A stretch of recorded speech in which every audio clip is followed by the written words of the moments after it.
I want you to start by picturing like a completely split screen in your mind, purely visual. Okay, setting the stage. Right. So on the left side of this mental screen, imagine these massive, just desperate crowds. People pressing against border fences, waiting in endless processing lines, clutching paperwork. Yeah, just hoping to get a single foot inside the door of a new country. Exactly. It's chaotic, it's loud, it's this overwhelming picture of human need. But then look at the right side of that split screen. The contrast. Yeah, the contrast is crazy. You are looking at a cutting-edge, state-of-the-art research laboratory in a developing nation. The lights are humming. The equipment is pristine, like worth millions. But the room is empty. Eerily, almost terrifyingly empty. The ergonomic chairs are vacant. The servers are quiet. And looking at that stark contrast, I want to ask you directly, where did all the geniuses go? It is a haunting image, but honestly, it perfectly captures the structural reality of the global economy right now. Because we've been sold a totally different story, right? Oh, absolutely. We are constantly told, and frankly, we've been conditioned to believe this comforting myth, the idea that globalization is this rising tide that lifts all boats. Like it's a shared dividend. Exactly. A system where technology and prosperity just flow evenly across borders to benefit everyone. But when you look at the raw, unfiltered data of human migration, that narrative completely falls apart. Okay, so let's establish our mission for today. Because if the globalized world isn't a shared utopia, we need to understand what it actually is. Right. Today, we are unpacking a landmark 2017 paper from the National Bureau of Economic Research. It's authored by Assaf Razin, who is a top-tier economist from Cornell and Tel Aviv University. A really brilliant mind. Yeah, and we're combining his findings with broader global immigration data to answer a very uncomfortable question on this deep dive.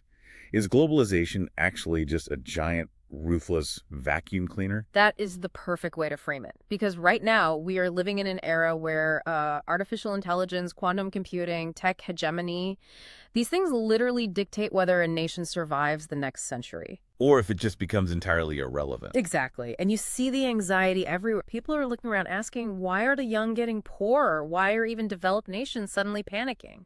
So the global tech race isn't a friendly track meet. No, not at all. It is a highly calculated structural extraction. We are dealing with a model that treats human intellect as the ultimate finite resource. Razin's research dismantles the fairy tale. He calls it a systematic siphoning of wealth and intellect. He does. Okay, let's unpack this, because I have to push back just a little before we get into the mechanics. We usually hear about brain drain as just a side effect, right? Like people wanting better weather or a bigger house. Sure, that's the common assumption. But you're saying this research frames it as an active, deliberate heist. A heist happening in broad daylight. Yes. Wow. Okay, to really understand how this vacuum cleaner operates, we have to start by looking at a place that people usually consider the absolute pinnacle of human society. We need to look at the European welfare state. Right. Because when we think of Europe with their cradle-to-grave benefits, free education, robust safety nets, we naturally think of utopia. The prevailing assumption is if a country takes perfect care of its citizens, it will naturally attract the best and brightest from around the world. Makes sense on paper. It does. But Razin's research introduces this deeply counterintuitive reality. What if that exact compassionate system is simultaneously a mechanical financial suicide trap? A trap. See, that runs counter to everything we are taught. We're taught that a strong safety net encourages innovation. The theory being that if you don't have to worry about hospital bills, you'll start a business. Right. But you're telling me the data shows the opposite happening globally. Precisely. High taxes and high benefits do not act as a beacon for the world's top-tier wealth creators. The people who are going to invent the next AI architecture are not flocking there. Why not? To understand why, we have to look at what the paper calls the magnet effect. Think of a generous welfare state as a giant electromagnet. Okay, I'm picturing it. The tragedy is in how that magnet is calibrated.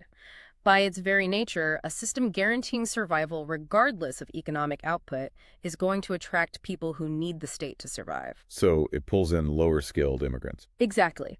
It naturally pulls in people who will be net beneficiaries, meaning over their lives, they draw more out of the public purse in health and housing than they put back in via taxes. Okay, so if the magnet is pulling in people who require massive public funding, that money has to come from somewhere. It comes from higher taxes. And what is happening at the other end of the spectrum? Well, the top 1% of intellects, The people who create immense taxable wealth, they're quietly doing the math. They see the tax bill coming. They realize their raw intellectual value is going to be heavily taxed to fund the system that just attracted the massive influx of dependents. So they escape. They just leave. Yeah, they pack their bags. They seek out environments that aggressively reward their raw intellect rather than taxing it to fund others. It's a dual action pump. It pulls in dependency and pushes out exceptionalism. Yeah. That is brutal. It is. But how did we only figure this out recently? People always assumed immigration was about human rights or charity. That's the brilliance of Assaf Razin's work. Until he laid the cold, hard numbers on the table, the public was largely operating on sentiment. Economists usually treat immigration as just like a broad demographic shift. But Razin treats it as cold calculus. His paper, Globalization Policies and Israel's Brain Drain, it isn't some dusty academic summary. The reading it feels like a razor-sharp scalpel. It just slices right open the hypocrisy of advanced nations' immigration policies. It really forces you to ask a very uncomfortable question. Have you ever considered that a visa is actually a weapon of economic dominance? A weapon of economic dominance. That is an insane way to frame it, but it makes so much sense. Razin ignores what politicians say on television and looks strictly at incentives and outcomes. He identifies exactly who the master hunters are in this global game and who the bleeding prey are. Let's look at the actual scoreboard then, because the numbers are almost mocking us at this point. They really are. We essentially have two groups of rich countries in the world. One gets the poor, the other gets the elite. And the answer is hiding in the selfish reality of the voting booth, right? Yes. Let's break down the data from the source. When we look at Europe's immigration profile, the numbers are stark. Lay it on me. So 46.37% of their immigrants are low skill, Okay. while only 21.8% are high skill. Wow. So more than double our low skill. That is a massive imbalance. It is. But then you pivot and look at the United States, Canada, and Australia. Their immigrant influx is a staggering 47.27% high skill. Oh my God. And only 34.27% low skill. It is a complete inversion. Europe is dragged down by low skill, and the U.S. bloc is just hoarding the high skill. That is the fiscal burden effect in action. Walk me through how the voting booth creates this inversion, because that's the crucial link here. Right. So in places like the U.S. and Canada, the borders are heavily controlled.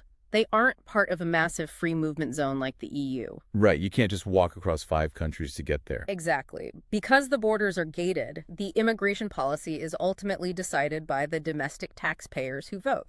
And the voters are ruthlessly pragmatic. Completely. When a voter in a restricted country thinks about letting a foreigner in, they run a subconscious cost-benefit analysis. They only want brains that will pay more in taxes than they take out. They want people who invent technologies and subsidize the native population. Yes. They actively, systematically reject anyone who adds to their tax bill. So the voters are saying, come on in, but only if you mathematically make me richer. That is the entire premise. But as jarring as it is to see Europe struggling with this, that isn't even the scariest part of this deep dive. Not even close. The scariest part is the flawless machine the U.S. has built to execute this strategy. Because people think a points-based immigration system like Canada's is smart. Canada gives you points for your degree, your age, your language skills. But the U.S. is running a system so flawless, it literally drains the world's IQ while everyone else is still doing paperwork. The distinction between a points-based system and the U.S. employment-based system is massive. A points-based system is passive. Right. You meet the criteria, you move to Toronto. But then what happens? You might end up driving a taxi for 3 years because you don't have local connections. The intellectual capital is wasted in transition. We've all heard the stories of the foreign surgeon driving an Uber. Exactly. But the U.S. system uses a devastating 1-2 punch. First, you have the universities and research centers. They use the F1 and J1 student visas. That is the widest part of the funnel. It sweeps up the absolute smartest kids on Earth, brings them into the American ecosystem, tests them, trains them, and finds the true outliers. Here's where it gets really interesting. It feeds them directly into employer-locked work visas, the H-1B. Think of it like a professional sports draft. The U.S. doesn't just hand a genius a visa and say, good luck out there. They perfectly match that genius to the exact corporate machine that can weaponize their brain. For maximum productivity, The employer sponsors the visa, so the talent is immediately connected with a highly productive tech firm or lab. They are locked into generating wealth and patents for America from day one. And the psychological lock is brilliant. Because the visa is tied to the employer, they cannot easily quit to start a competitor. They can't afford to be unproductive. Right. It is a flawless conversion of foreign intellect into domestic capital. It's an indentured servitude of genius. You get to live in the empire, but you will build the empire's algorithms. Beautifully put. So if America is the undisputed winner of this intellectual plunder, who is the biggest loser? The answer completely shocks most people. It shocked me. You picture a struggling, developing nation, but no. Imagine the country with the absolute highest density of scientists on the planet. We are talking about Israel. The startup nation. They have an astonishing 135 scientists for every 10,000 citizens. Which completely crushes the U.S., by the way. The U.S. only has 85 per 10,000. So they are practically overflowing with elite human capital. But if we connect this to the bigger picture, it creates a tragic paradox. Yeah. Israel has incredible tech output, but it sits in a highly volatile, high-conflict geopolitical environment. So you combine the highest density of top brains with a stressful local environment. You create the ultimate, perfect victim for the American siphon. They have the exact resource the U.S. wants, but lack the stability to retain it. It's like refining the purest gold on Earth, but keeping it in a vault with a broken lock. Aww. And the U.S. just legally sends armored trucks to empty it. That is exactly what is happening. But just how fast is this startup nation bleeding out? Because every country loses some talent, right? A developer in Tel Aviv might naturally want to spend a few years in Silicon Valley. Sure, some mobility is normal, but the escape data Assaf Razin uncovered completely shattered the defenses of economists. Let's dive deep into the emigration index. Let's look at the university-educated graduates who leave for the U.S. per 10,000 residents. To give us a baseline, let's look at South Korea, another tech powerhouse dealing with high stress and a known brain drain problem. What's their number?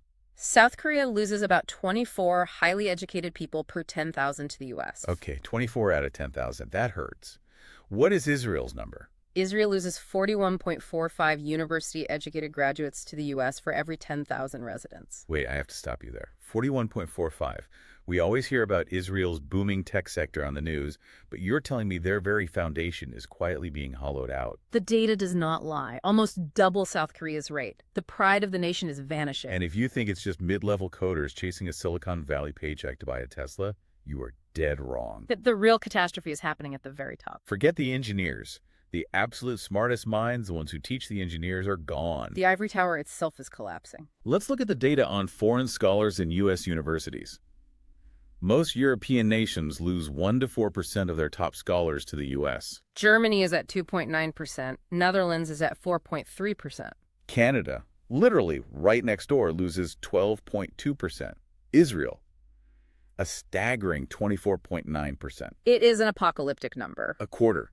For every 4 senior academic minds left inside Israel, a 5th one has already been bought and relocated to America. You really need to emphasize what this means. This isn't just losing workers. This is an unrecoverable decapitation of intellectual leadership. They lose the people who generate the next generation of workers. Exactly. These are the people who run the labs, who secure the funding, who mentor the young geniuses. When they leave, the entire pipeline snaps. But what specific fields are losing their minds? Because the breakdown here spells absolute doom for the future economy. History is repeating itself. The resource isn't oil, it's the minds that hold the keys to the next industrial revolution. The AI dominance era. Right. So let's break down the fields of Israeli scholars in the U.S. In physics, 9.6% are gone. Chemistry, 12%. Philosophy, 14.6%. Economics, a massive 28.7%. And then the killer blow, computer science. And absolutely terrifying, 32.8%. Nearly 1/3 of the absolute best computer science minds are sitting in American institutions. Yeah. And this isn't just picking the apples off the tree. This is ripping the roots of the tree right out of the soil. It really is. You literally cannot compete in the AI era if 1/3 of your top minds are working for your competitor. It is impossible. The core tech engine is being uprooted. So why? Why are they leaving? Is it just greed? Is it just the zeros on the paycheck? No, the truth is far darker. It lies deep within the society they are leaving behind. The deep-rooted disease. Razin's paper reveals a massive internal vulnerability. Despite having this elite high-end labor, Israel's fundamental foundation is crumbling. When you look at their basic education test scores for the general public, the PI scores in math and science, they score a dismal 4.686. which falls well below the advanced economy average of 4.939. This raises an important question.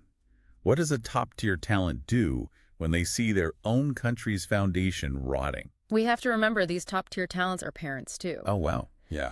If the domestic education gap is widening, elite brains aren't just seeking better labs, they're seeking a safe harbor for their children's futures. So the internal societal exhaustion pushes them out just as hard as U.S. money pulls them in. Exactly. It's a massive push-pull dynamic. Hearing all this, you might be screaming at your device right now, why don't these losing nations just copy America's homework? Right. Why not just build their own siphon? Yeah. Why doesn't Europe or Israel just lower taxes on the rich and lock in the talent? Because they physically and legally can't. It's a clash of two entirely different systems. They are trapped in their own generosity. Nations trapped in uncontrollable free movement zones like the EU's Schengen area or those ideologically bound to massive universal welfare.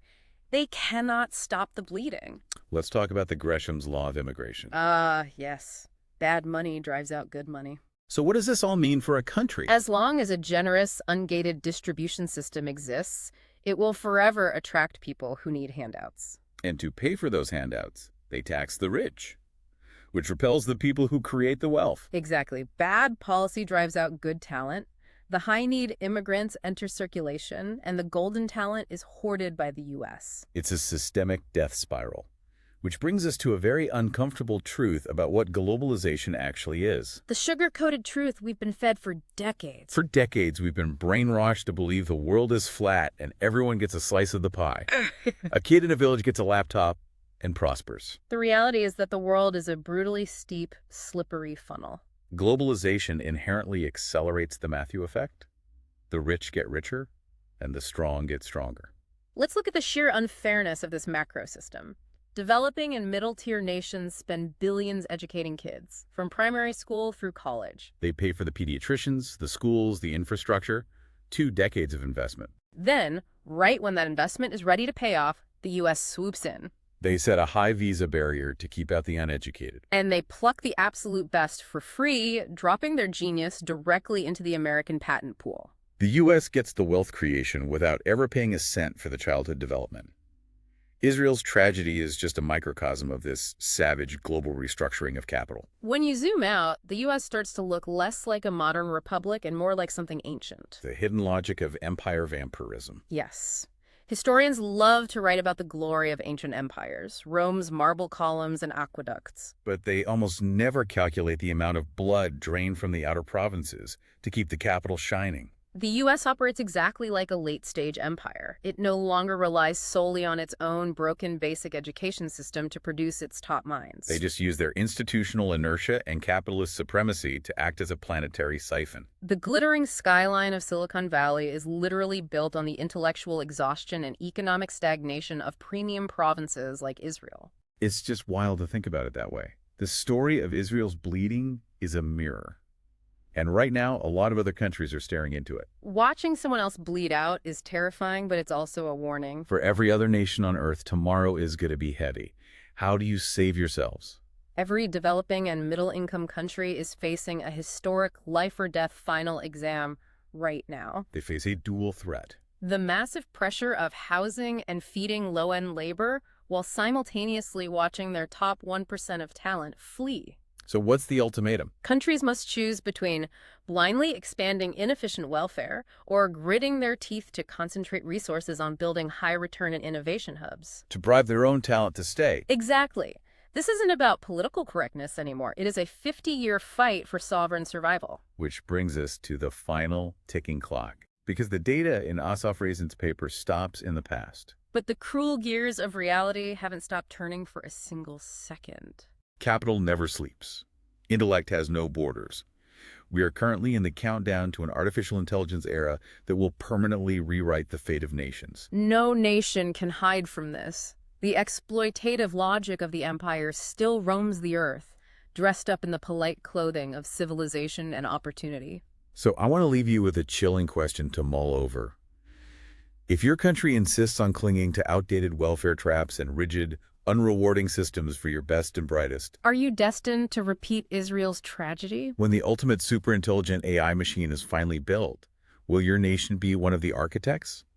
Or will you have permanently doomed yourselves to be nothing more than the supplier of bottom-tier replaceable parts? It is the ultimate historical question. Thank you for joining us on this deep dive. Question the systems around you. We'll see you next time.